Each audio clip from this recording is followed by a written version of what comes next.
मेरे जज्बातों से मेरा कलम इस तरह वाकिफ हो जाता है, मैं इश्क लिखना भी चाहूं तो इनकलाब लिख जाता है। मजहब को अलग रख देना, तिरंगे को मेरा कफन कर देना, मस्जिद में जला देना और फिर मंदिर में दफन कर देना। दोस्तों, आज इन शब्दों को सुनकर आपको एहसास तो हो ही गया होगा कि आज मैं बहुत ज्यादा बेहद दुखी हूं, क्योंकि आते ही आते मैं आपको एक शायरी सुनाता था, आपके मतलब की सी नमस्कार करता था, आपको चैनल को सब्सक्राइब करने की बोलता था, शेयर करने की बोलता था, सारी चीजें बोलता था, लेकिन आज ऐसा कुछ नहीं बोलने वाला। आज बेहद दुखी है मेरा मन, और दुखी होने का कारण ये है, आपके ही तरह एक और मेरा स्टूडेंट था जो आर्मी में था। इस समय पर उसकी ड्यूटी लेह में थी। ऑनलाइन वो भी स्टडी करता था, रोज पढ़ता था, नोट्स लिखता था। एक और स्टूडेंट है लेह में, अरुण। दोनों मिलकर मेरी वीडियोस देखते थे। अरुण फोन करता था, बताता रहता था, सर हम पढ़ते हैं आपकी वीडियो से, दोनों आपकी तारीफ करते रहते हैं। लेकिन आज शाम को अचानक से अरुण का फोन आया। फोन तो उसका अरुण का आता ही रहता है। अरुण का फोन आया। अरुण ने बताया कि सर, गोली लगने से जो दूसरा छात्र था वो शहीद हो गया है। ये सुनकर मेरा भी मन थोड़ी देर के लिए, मैं सुनकर एक तरह से दंग रह गया, हैरान रह गया, परेशान हो गया। मन तो मेरा नहीं था आज पढ़ाने का, लेकिन ये था कि सुबह से मैं तैयारी भी कर रहा था आपको पढ़ाने की। सोचा चलो इसी बहाने सारी बातचीत आपसे हो भी जाएगी, थोड़ा बहुत पढ़ा लेंगे जितना मन होगा आज मेरा। पता नहीं दोस्तों, एक अजीब सा रिश्ता बन जाता है। जो ऐसा रिश्ता था, जो एक ऐसा रिलेशन था कि जब उसकी खबर मिली और जब उसने बताया तो ऐसा लगा जैसे मेरे परिवार से कोई चला गया है ना। इतना दुखी मैं, जब से शाम से मैंने सुना है, मैं इतना दुखी हूं कि इस चीज को मैं आपको बता नहीं सकता हूं। मतलब एक क्या फीलिंग्स उसके लिए मेरी थी या आ रही है उसके लिए, क्या रिश्ता था उससे, समझ नहीं आ रहा है मुझे कुछ भी। मैं मतलब अपने शब्दों को बोल नहीं पा रहा हूं आपके सामने। मेरी आप सबसे भी यही दरख्वास्त है, विनती है कि देखो, आप सब लोग हो ना, जितने भी मुझे सुन रहे हो, जितने भी देख रहे हो, आप सब लोग मेरी जान, ठीक है ना। मेरा कोई मकसद YouTube पर आने का बहुत ज्यादा सब्सक्राइबर नहीं चाहिए मुझे, बहुत ज्यादा लाइक नहीं चाहिए, बहुत ज्यादा शेयर नहीं चाहिए। आप बखूबी मुझे जानते हो, जो लोग मुझसे पढ़े हैं बखूबी मुझे जानते हैं कि मेरे लिए कहीं किसी चीज की कमी नहीं है। लेकिन काफी टाइम से काफी सारे दोस्त, काफी सारे स्टूडेंट बोल रहे थे कि सर आप ऑनलाइन कनेक्ट हो जाओ, हम लोगों से जुड़े रहो, क्योंकि काफी टाइम से मैं नहीं पढ़ा रहा था। तो ये मुझे लगा कि चलो किसी तरीके से जुड़ जाओ। तो बस मैं आपसे यही रिक्वेस्ट कर रहा हूं। आज ऑर्डर नहीं दे रहा मैं आपको, नहीं तो हमेशा से मैं ऑर्डर देता हूं, मेरी क्लास की भी यही आदत है। आज मैं रिक्वेस्ट कर रहा हूं आपसे, अपना भाई समझ के, दोस्त समझ के, कुछ भी समझ के, भाई प्लीज पढ़ा करो यार। इतना पढ़ो कि अगर कुछ ना भी हो पाए ना कभी जिंदगी में, तो आपको इस बात का गिला ना हो, इस बात का शिकवा ना हो खुद से कि हमने पढ़ा नहीं, इस वजह से जॉब नहीं लगी। इस बात की कभी शिकायत हमें जिंदगी में नहीं आनी चाहिए। और मैं इस बात को गारंटी से कह सकता हूं, अगर आप ईमानदारी से मेहनत करोगे, पढ़ोगे, तो उसका रिजल्ट जरूर मिलेगा। हो सकता है देर हो जाए, हो सकता है टाइम लग जाए, कहीं और मिल जाए, जिसमें आप मेहनत कर रहे हो वो ना हो, कोई और हो, लेकिन मिलेगा जरूर। तो यही है कि जब से उसका सुना है थोड़ा सा मन खराब सा भी है। शादी भी हो चुकी थी उसकी, 1.5 साल की एक बच्ची भी थी उसकी। इन सारी चीजों को सोच के और भी ज्यादा दिल दुखी सा हो रहा था। ठीक है, जो ऊपर वाला चाहता है वो होता है। सभी लोग दुआ करेंगे उसके लिए, उसके परिवार के लिए, कि उसका परिवार मजबूती के साथ खड़ा रहे। सारी जो भी मुश्किलें उनके सामने हैं, अकेला था परिवार में लड़के के रूप में, जैसे हमारे भारत में मान्यता होती है बेटा होना चाहिए, ऐसा वैसे गलत है, लेकिन फिर भी वो अकेला ही था। और उन्होंने काफी सारी बात बताई थी। सर वो जाना नहीं चाह रहा था सुबह, उसकी तबीयत खराब थी। मैंने मना भी किया था उसके लिए, रहने दे, मत जा, मेडिकल लीव लगा दे, लेकिन बोला कि 4 घंटे की ड्यूटी करके फिर आ जाऊंगा मैं। लेकिन वही है जो होना होता है, हो ही जाता है। चलो, ये थोड़ा सा आपको डिस्कस करना था, बताना था। जितने भी हमारे साथी हैं, दोस्त हैं, देख रहे हैं, भाई दुआ करना उसको और उसके परिवार के लिए। ठीक है, चलो शुरू करते हैं अपना लेक्चर। आज का जो लेक्चर होगा दोस्तों, वो ज्योग्राफी वाला लेक्चर है। ज्योग्राफी के मैं इससे पहले 3 शायद लेक्चर दे चुका हूं आपको। लास्ट वाले लेक्चर में मैंने आपको सभी राज्यों की स्थापना बताई थी। सभी राज्यों, देखो लास्ट वाले लेक्चर में लेके कुछ दोस्तों को बड़ा कंफ्यूजन था। कंफ्यूजन इसका था गठन और स्थापना को लेकर। तो मैं पहले भी बोला था, उस दिन मैंने 1-2 पॉइंट बीच बीच में बताए थे कि गठन अलग होता है, स्थापना अलग होती है। स्थापना पर्टिकुलर एक डेट होती है जो आगे चल के निश्चित होती है। गठन, जैसे आंध्र प्रदेश की बात की जाए तो ये गठन है। इसका गठन कब हुआ है? 1953 में मद्रास से अलग होके हुआ है। ठीक है, मद्रास से इसको अलग किया गया है, तो ये गठन है। लेकिन स्थापना इसकी 1 नवंबर 1956 में मानी जाएगी। तो दोनों ही क्वेश्चंस अलग होते हैं, तो इसमें थोड़ा सा कंफ्यूज होने की कोई जरूरत आपको नहीं है। आगे से देखोगे उसमें मैंने आपको स्थापना, लोकसभा, राज्यसभा से काफी इंपॉर्टेंट पॉइंट्स मैंने उसमें डिस्कस किए थे आपसे। इसके अलावा मैंने ये भी डिस्कस किया था आपसे 3 देशों के साथ बाउंड्री लगाने वाले भारत के राज्य कौन कौन से हैं, 2 देशों के साथ बाउंड्री लगने वाले भारत के राज्य कौन कौन से हैं, बाकी एक एक राज्य थे। तो कुल मिला के 2 यूनियन टेरिटरी और 16 राज्यों को मिला के 18 संख्या थी। ठीक है, जिसकी लंबाई 15,200 हो रही थी। ये मैं डिस्कस आपसे कर चुका था। जो लोग आज नए जुड़े हुए हैं, पहली बार देख रहे हैं, वो प्लीज इससे पहले की वीडियोस देख लें। देखो, मेरी वीडियोस का एक खास बात यही रहेगी, आप शुरुआत से सीक्वेंस से देखोगे ना, आपको ऐसा कुछ नहीं होगा जो समझ में नहीं आए, बीच से दिक्कत होगी। क्योंकि टॉपिक हो सकता है मैं बीच में छोड़ के चला जाऊं, फिर दूसरे दिन आगे चालू करूं। तो शुरू से देखो, और छोटी छोटी इस वीडियो में बना ही रहा हूं आपके लिए। तो देखना, इसी को मैं आगे थोड़ा सा बढ़ा रहा हूं। जैसे देखना मैंने थोड़ी थोड़ी बात भी की थी, मैं थोड़ा सा नोट भी करता चला जाऊंगा, आपको दिक्कत होती है बाद में।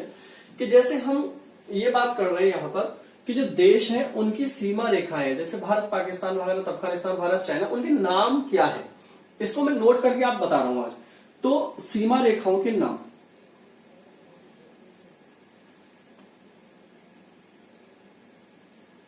सीमा रेखा के नाम। तो देखोगे सबसे पहले यहां पर हम भारत और पाकिस्तान सीमा रेखा का नाम देखेंगे। देखो, भारत और पाकिस्तान की सीमा का नाम क्या है? Red Cliff. देखो, मैं छोटे छोटे से ऐसे पॉइंट भी आपको डिस्कस करता जाऊंगा साथ के साथ। देखो, आपने क्या है ना, वही मैं बोलता हूं बार बार कि आप जो पढ़ते हो ना, बड़ा ऊपर वाला पार्ट पढ़ लेते हो बस, और ऊपर वाला पेपर में नहीं पूछता है। अब देखो, भारत पाकिस्तान की सीमा रेखा नाम क्या है? Red Cliff. आपको सबको याद है, ये वाली बात याद है ना। लेकिन अभी इसमें आपसे क्या पूछेगा, बताइए नाम का निर्धारण कब हुआ? ये पॉइंट पूछ लेगा पहला। दूसरा पूछ लेगा इनका नाम क्या था पूरा, ये दूसरा पॉइंट पूछ लेगा। ये पेशे से कौन थे, ब्रिटिश वकील थे। ठीक है, तो इनका नाम पहले देख लेते हैं हम। इनका पूरा नाम था सिरिल रेडक्लिफ। क्या नाम था, सिरिल रेडक्लिफ। ये आ चुका है पेपर में। ठीक है, सिरिल रेडक्लिफ इनका पूरा नाम था। और ये निर्धारण कब हुआ था, 1947 में हुआ था। अगर पूरी डेट याद रखनी है तो 17 अगस्त 1947 पूरी डेट अगर याद रखनी है। वैसे 1947 ही याद कर लो आप, काफी रहेगा। क्लियर हो गया यहाँ पर, समझ में आ गई बात, आगे बढ़ जाए। दूसरा पॉइंट देखोगे, ये भारत है और आगे यहां से ये सीमा देखोगे अफगानिस्तान है। ठीक है, तो मैं यहां पर लिख देता हूं भारत अफगानिस्तान, भारत अफगानिस्तान। सीमा रेखा का नाम क्या है, भारत अफगानिस्तान सीमा रेखा का नाम क्या है, ड्यूरेंट रेखा। इनका नाम क्या था, सर ड्यूरेंट। ठीक है, तो ड्यूरेंट रेखा इसका नाम है। इसका निर्धारण कब हुआ है भाई, ये कब हुआ है, 1893 में। कब हुआ है, 1893 में। ठीक है ना, क्लियर हो रही है, छोटी छोटी सी बात है। और मैंने आपको ये भी बताया था उस दिन साथ के साथ कि पाकिस्तान और अफगानिस्तान की सीमा रेखा का भी यही नाम है, पाकिस्तान और अफगानिस्तान की सीमा रेखा का भी यही नाम है। पाकिस्तान अफगानिस्तान की सीमा रेखा का भी नाम क्या है, ड्यूरेंट रेखा। अच्छा, एक और इंपॉर्टेंट क्वेश्चन है जो आ चुका है ये पेपर में और पूछता भी रहता है कि बताइए विश्व में सबसे ज्यादा खतरनाक सीमा रेखा कौन सी है। तो विश्व की सबसे ज्यादा मतलब खतरनाक रेखा किसको, सीमा रेखा किसको माना जाता है, ड्यूरेंट रेखा को माना जाता है। अफगानिस्तान तो मना करता रहता है इस सीमा को मानने से, ये भी याद रख लेना। विश्व में सबसे ज्यादा खतरनाक सीमा रेखा इसको माना जाता है। नेक्स्ट देखोगे, भारत और चीन की बात की जाए, भारत और चीन की सीमा रेखा का नाम है मैकमोहन, मैकमोहन रेखा, मैकमोहन रेखा। ठीक है, अब मैकमोहन रेखा का निर्धारण कब हुआ था, 1914। कब हुआ था, 1914 में। कब हुआ था, 1914 में। बस आप इन तीन की डेट याद कर लो, क्योंकि इन तीन की ही डेट पेपर में पूछी जाती है और ये तीनों ही बहुत इंपॉर्टेंट है। ठीक है, तीनों ही बहुत इंपॉर्टेंट है, तीनों की डेट पूछी जाती है पेपर में। ठीक है, ओके। ऐसे ही देखोगे, मैंने उस दिन भी बताया था आपको कि यहां पर जो पाकिस्तान और जम्मू कश्मीर है उसकी सीमा रेखा का नाम क्या है, POK, पाक ऑक्युपाइड कश्मीर। ठीक है, क्या नाम है, POK, पाक ऑक्युपाइड कश्मीर क्षेत्र इसका नाम होता है। ठीक है ना, तो ये भी याद रख लेना। यहाँ पर आगे बढ़ जाए थोड़ा सा, यहाँ पर तो भारत नेपाली बताई थी मैंने आपको। ठीक है, ये कुछ नहीं है। ये वाली कौन सी है, मैक्सवेल, भारत भूटान। भारत भूटान का नाम क्या है, मैक्सवेल। ठीक, भारत म्यांमार की प्राकृतिक सीमा रेखा बताई थी मैंने आपके लिए, Arakan Yoma, Arakan Yoma, Bharat और म्यांमार के बीच की अराकान योमा। इसके अलावा बांग्लादेश और त्रिपुरा, देखो ये त्रिपुरा है, ये क्या है, त्रिपुरा, और ये क्या है, बांग्लादेश। ठीक है, ये भूटान, थोड़ा याद कर लो ये सारी चीजें, ये नेपाल, ये म्यांमार। ठीक है, तो यहां पर बांग्लादेश और त्रिपुरा, ये वाली जो लाइन है, ये वाली, इसको बोला जाता है शून्य रेखा, जीरो लाइन।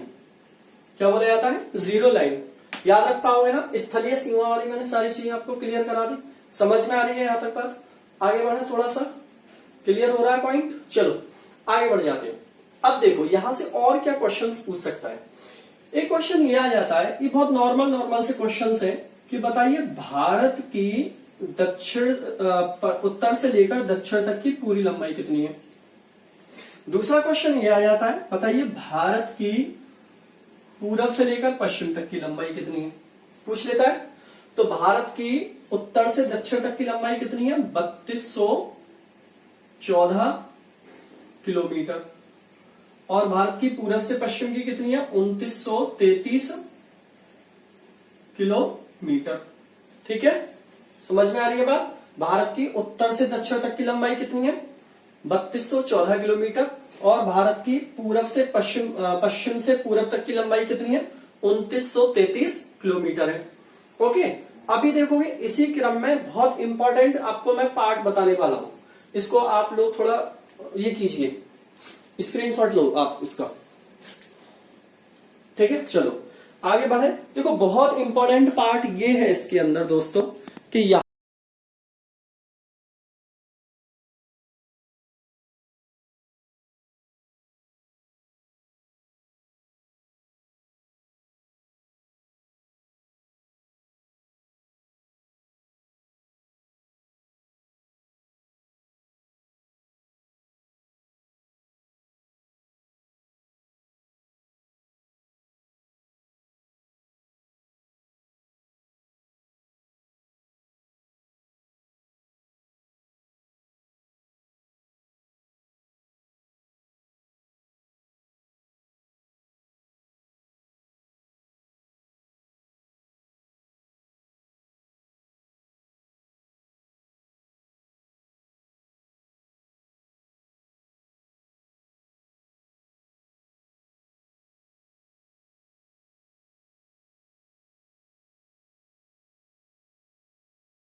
इस साइड में उत्तर में है।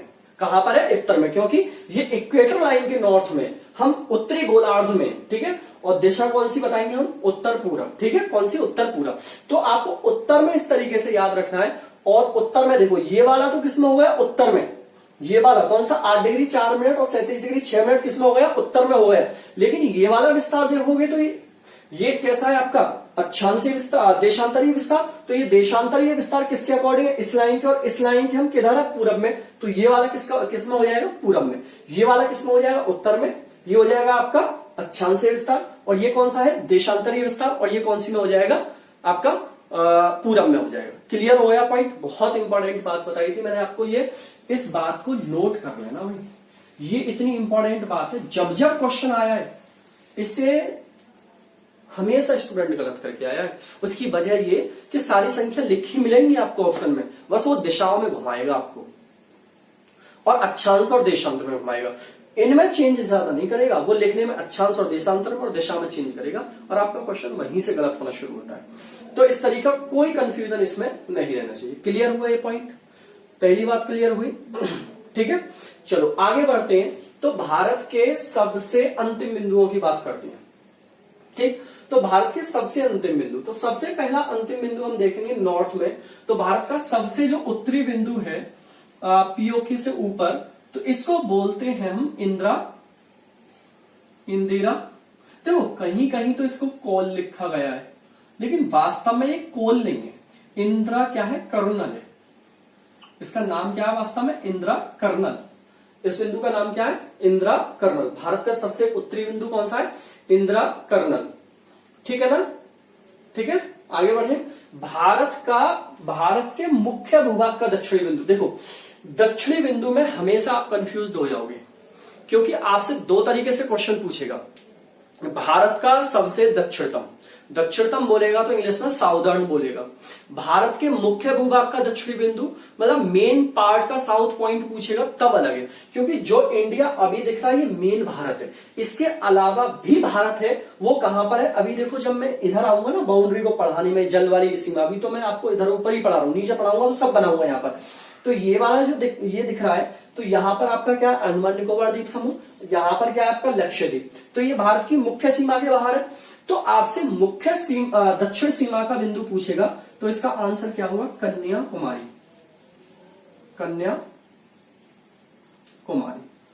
ठीक है, इसी को हम क्या बोलेंगे? Cape Comorin.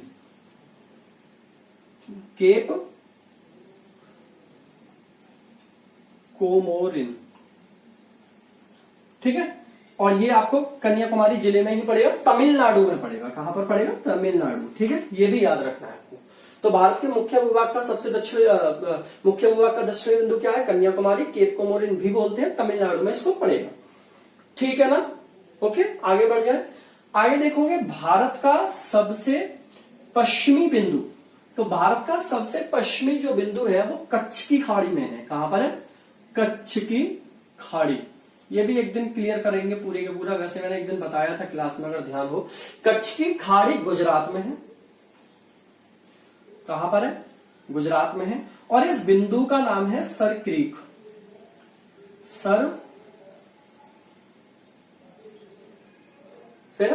सर क्रीक इसका नाम है। और ये एक गांव टाइप का पड़ता है, गोहर मोती, कहीं कहीं मोता भी लिखा होता है। गोहर मोती करके एक गांव पड़ता है, उसमें है। तो गोहर मोती भी कई बार आ जाता है पेपर में, भारत का सबसे पश्चिम बिंदु। लेकिन ज्यादातर आपको सरक्रीक आएगा, सरक्रीक लगा देना, नहीं तो ये आए तो ये लगा देना। सबसे पश्चिमी ये रहेगा, ठीक है। इसके बाद सबसे पूर्वी बिंदु की बात करोगे तो सबसे पूर्वी बिंदु होगा, ये अजाओ जिले में होगा। अजाओ, ठीक है, इंपॉर्टेंट रहेगा। और इसका नाम होगा किबीथू, या इसका दूसरा नाम होगा बालांग्यू, ठीक है ना? बालांग्यू, ठीक है। दूसरा नाम क्या होगा? बालांग्यू, ठीक है। ये विवादित बिंदु भी कहा जाता है। ये कैसा कहा जाता है? विवादित बिंदु भी कहा जाता है। अगर आपसे ये पूछ ले कि भारत का सबसे पूर्वी निर्विवाद बिंदु कौन सा, मतलब जिस पर विवाद नहीं है, ये तो विवादित है, चाइना से विवादित है, लेकिन इसमें निर्विवाद पूछ ले तब आंसर लगाओगे आप विजयनगर। विजयनगर ये अरुणाचल प्रदेश में ही है, ठीक है ना, ये भी अरुणाचल प्रदेश में ही है। ये विवादित है, ये ध्यान रखना, और ये निर्विवादित है, ठीक है, याद रख पाओगे इतना। तो आपको मुख्य सीमा की बात करी है अभी मैंने, मुख्य सीमा, ठीक है ना। अगर आपसे ये पूछेगा भारत का सबसे दक्षिणतम बिंदु, सबसे साउदर्न पॉइंट, तो उसका नाम क्या है? इंदिरा पॉइंट। इंदिरा पॉइंट। और इंदिरा पॉइंट का पहले नाम क्या था, ये बहुत इंपॉर्टेंट है। इंदिरा पॉइंट तो बहुत बाद में पढ़ा है, ये भी बताऊंगा आपको। इसका नाम था पिघहेलियन। हेलियन, ठीक है ना, पिघहेलियन इसका पहले नाम हुआ करता था। ये आपका लगभग 1984 शायद डेट है, अगर मुझे कंफर्म है। 1984 में इसका नाम क्या पड़ा था? इंदिरा पॉइंट इसका इंदिरा गांधी के नाम पर रखा गया था। ये है कौन से वाले पोर्शन में? अंडमान में या निकोबार में? तो निकोबार में। निकोबार में भी किस में है? ग्रेट निकोबार। निकोबार में भी किस में आएगा? ग्रेट निकोबार वाले पॉइंट में ये आएगा। याद रख पाओगे इतना? ठीक है ना। आगे बढ़ जाए थोड़ा सा और, चलो थोड़ा सा और आगे बातचीत को बढ़ाएं तो देखोगे यहां से क्वेश्चन आ सकता है आपके लिए कि बताइए भारत के क्षेत्रफल के अनुसार 5 सबसे बड़े राज्य कौन से हैं। तो देखोगे भारत में क्षेत्रफल के अनुसार सबसे बड़ा राज्य कौन सा है? राजस्थान। राजस्थान के बाद दूसरे नंबर पे कौन सा है? मध्य प्रदेश। तीसरे नंबर पे कौन सा है? महाराष्ट्र। चौथे नंबर पे कौन सा है? उत्तर प्रदेश। और 5वें नंबर पे कौन सा है दोस्तों? गुजरात। पहले आंध्र प्रदेश आता था, लेकिन अब आंध्र प्रदेश जब से डिवाइड हुआ है उसका नंबर नहीं आता है। तो ये तो हो गए 5 सबसे बड़े क्षेत्रफल के अनुसार भारत के राज्य, ठीक है ना। ओके, क्लियर हो रहा है। जिसमें अगर इसकी बात करोगे तो इसका क्षेत्रफल लगभग 3,42,269 किलोमीटर है, ठीक है ना। 3,42,269 किलोमीटर है। उत्तर प्रदेश का जरूर याद रखना 2,43,000 के करीब है इसका। 2.43 के करीब कर लेना आप इसको। 2,43,000 के करीब इसका क्षेत्रफल है। अब क्वेश्चन आएगा यहां से कि बताइए क्षेत्रफल के अनुसार 5 सबसे छोटे राज्य। तो सबसे छोटा राज्य कौन सा है इसमें? गोवा। गोवा के बाद सिक्किम। सिक्किम के बाद त्रिपुरा। त्रिपुरा के बाद नागालैंड। और नागालैंड के बाद मिजोरम, ठीक है। अब देखो सबसे ज्यादा वाला क्षेत्रफल याद कर लेना और सबसे कम वाला क्षेत्रफल कितना? 3202 स्क्वायर किलोमीटर, ठीक है ना। 3202 स्क्वायर किलोमीटर। और इसका कितना? 3,42,269 किलोमीटर। सबसे ज्यादा क्षेत्रफल वाला राजस्थान वाला याद कर लेना और सबसे कम वाला याद कर लेना। वैसे सीक्वेंस ऐसे ही याद कर लेना जैसे मैंने बताया। एक तो ये याद कर दिया आप, और क्या याद करना है इसके अलावा? और क्या इंपॉर्टेंट क्वेश्चन है यहां से? देखो और इंपॉर्टेंट क्वेश्चन से ये आ जाएगा कि बताइए सबसे ज्यादा जनसंख्या कौन से राज्य में है भारत में। और ये किसके अनुसार देखेंगे हम स्टूडेंट? ये देखेंगे 2011 की जनगणना के अनुसार तो उत्तर प्रदेश में है, ठीक है। किसमें है? उत्तर प्रदेश में है। सबसे ज्यादा जनसंख्या घनत्व किसमें है? जनसंख्या घनत्व किसमें है सबसे ज्यादा? तो बिहार में है। ये बहुत इंपॉर्टेंट है, ये वाला कई बार पेपर में आ चुका है, आने की संभावना पूरी रह सकती है। सबसे कम जनसंख्या वाला राज्य कौन सा है? सिक्किम है। राज्य की बात कर रहा है, ठीक है। किसकी बात कर रहा है? राज्य की बात कर रहा है। सबसे ज्यादा जनसंख्या वाला केंद्र शासित प्रदेश कौन सा है? जल्दी से बताओ। जम्मू कश्मीर। देखो अभी तक कौन था? दिल्ली, ठीक है ना। अभी तक कौन सा? दिल्ली। और सबसे ज्यादा क्षेत्रफल वाला राज्य भी, केंद्र शासित प्रदेश भी कौन सा है? जम्मू कश्मीर, ठीक है। ये सब चेंज हुआ है डेटा, ये याद रखना है आपको। ये चेंज डेटा है कि जम्मू कश्मीर में सबसे ज्यादा जनसंख्या आबादी भी है। जम्मू कश्मीर का क्षेत्रफल भी केंद्र शासित प्रदेशों में सबसे ज्यादा है, ठीक है ना। सबसे कम जनसंख्या कहां पर है? पुदुचेरी। सबसे कम क्षेत्रफल भी सॉरी सबसे कम क्षेत्रफल किसका, लक्षद्वीप का, और जनसंख्या भी कहां पर कम है, लक्षद्वीप में भी। ठीक है, एक ये याद कर लेना है आपके लिए, लक्षद्वीप याद रखना है, बहुत इंपॉर्टेंट रहेगा आपके लिए लक्षद्वीप वाला भी। तो एक आपको वो याद कर लेना। वैसे अभी आप केंद्र शासित प्रदेश पे ज्यादा फोकस ना करो, मैं पूरा बना बना के समझाऊंगा, ठीक है, जब ज्यादा आएगा आपके समझ में। अभी और बात करें इससे आगे, थोड़ा सा और बढ़े तो देखोगे यहां से क्वेश्चन ये पूछा जाएगा कि बताइए भारत के ऐसे कितने राज्य हैं जो स्थलरुद्ध राज्य हैं। अब देखो स्थलरुद्ध राज्य का मतलब क्या है, यहां पर स्थलरुद्ध राज्य का यहां से मतलब है ना तो वो किसी देश के साथ सीमा बनाते हो और ना ही वो कोई जलीय सीमा बनाते हो, ना ही वो किसी देश के साथ सीमा बनाते हो और ना ही कोई जलीय सीमा बनाती हो। देखो मैंने मैपिंग आपको पहले भी करके दिखाई है, ठीक है, अभी मैं मैपिंग करूंगा तो टाइम लग जाएगा, लेकिन मैं आपको डायरेक्ट बता रहा हूं, करूंगा मैपिंग आगे क्लास में कभी। तो इसमें देखोगे एक तो आपका है हरियाणा, जो ना तो किसी देश के साथ सीमा रेखा बनाता है और ना ही जलीय सीमा बनाता है। इसके अलावा है, सिर्फ अभी राज्य की बात कर रहा हूं मैं, ठीक है, इसके अलावा है मध्य प्रदेश, इस और है इसमें छत्तीसगढ़, और है इसमें झारखंड, और कौन सा है, तेलंगाना, ठीक है, और कौन सा है, तेलंगाना। तो ये राज्य ऐसे हैं जो स्थलरुद्ध राज्य की कैटेगरी में आते हैं, मतलब यो ना तो किसी देश के साथ सीमा रेखा बनाते और ना ही ये जलीय सीमा रेखा बनाते हैं। तो एक ये पॉइंट आपके लिए इंपॉर्टेंट हो जाता है, ये क्वेश्चन आया भी है तेलंगाना का, स्पेशली इसमें याद रख लेना कि तेलंगाना कोई वाटर बाउंड्री या लैंड बाउंड्री किसी के साथ साझा नहीं कर रहा है, ठीक है, एक ये पॉइंट आपको याद कर लेना है। एक लास्ट पॉइंट और आज के लिए हम डिस्कस कर लेते हैं, कर्क रेखा, ठीक है। अगर कर्क रेखा की बात करो तो कर्क रेखा होती क्या है, सबसे इंपॉर्टेंट, कर्क रेखा एक अक्षांशीय रेखा है जो काल्पनिक रेखा होती है, अक्षांशीय रेखा है जो काल्पनिक रेखा होती है।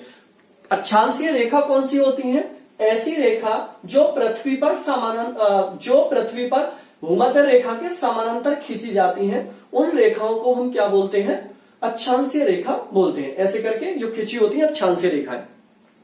तो कर्क रेखा कितने डिग्री से है, 23.5 डिग्री से, कितने डिग्री से है, 23.5 डिग्री से। तो कर्क रेखा 23.5 डिग्री से होती हुई जब भारत में एंटर करती है तो भारत के कितने राज्यों से होकर वह गुजरती है, भारत के कितने राज्यों से होकर वह गुजरती है, ये बहुत इंपॉर्टेंट रहेगा, ठीक है। थोड़ा सा टेढ़ी बन गई है, चलो आपको बस बताने के मकसद से बनाया है। भारत के कितने राज्यों से गुजरती है, 8 राज्यों से, कितने राज्यों से, 8। तो सबसे पहले कौन से राज्य में एंटर करती है, गुजरात, फिर इसके बाद राजस्थान, फिर किसमें गएगी, एमपी, फिर छत्तीसगढ़, फिर झारखंड, उसके बाद वेस्ट बंगाल, फिर त्रिपुरा और फिर मिजोरम, ठीक है, इनमें ये एंट्री करेगी। ठीक, एक तो ये बात याद रखनी है। भारत में इसकी लंबाई कितनी है, 2678 किलोमीटर, कितनी है भारत में इसकी लंबाई, 2678 किलोमीटर कर्क रेखा की लंबाई है। अब देखो जब ये भारत में आएगी तो ये कच्छ की उसमें आती है, कच्छ जिले में आती है, ठीक है। तो कच्छ जिले से एंटर करती हुई जो आती है तो एक तो ये अहमदाबाद आएगी, अहमदाबाद जिले में आएगी, राजस्थान में आएगी तो एक महसाणा जिला है उसमें आएगी, ठीक है ना, और राजस्थान में एक बसवाड़े जिले में आएगी।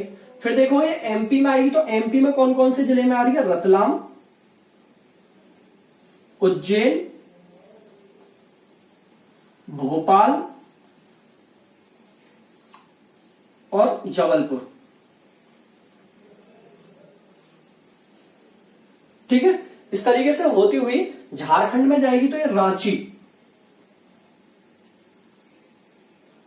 वेस्ट बंगाल में आएगी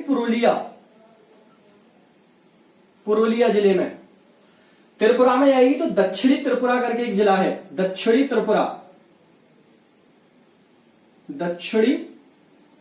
त्रिपुरा, और मिजोरम में जाएगी तो लेंगलेई, सही ना, लेंगलेई, ठीक है। अच्छा झारखंड में भी एक जिला है, पता नहीं उसका गूंजा करके कोई जिला, सगूंजा है पूरा नाम, मुझे ध्यान नहीं आ रहा, सगूंजा करके है, सरगूंजा, ठीक है, नाम क्या है, सरगुजा।